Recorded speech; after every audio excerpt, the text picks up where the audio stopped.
একটাই দেশ আছে যেটি এশিয়ার দেশ হলেও ইউরোপীয় ইউনিয়নের সদস্য, নাম তার সাইপ্রাস। ভূমধ্য সাগরের নীল জলে ভেসে থাকা এক দ্বীপ সাইপ্রাস। প্রাকৃতিক সৌন্দর্যের কথা বললে বলা যায় দেশটি পুরোই যেন শিল্পীর হাতের পেইন্টিং। সোনালী সৈকত, পাহাড়ি গ্রাম আর শত শত বছরের পুরনো অলিভ বাগান যা আপনার চোখকে জুড়িয়ে দেবে। এটি দুভাগে বিভক্ত দেশ, দক্ষিণে গ্রিক সাইপ্রাস, উত্তরে তুর্কি অংশ।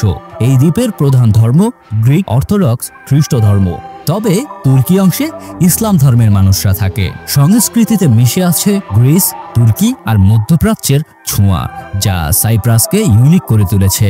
এর খাবার হালৌমি চিজ, গ্রিলড মিটস আর মেজে, মুখে দিলেই স্বাদে ঝড় বয়ে যাবে।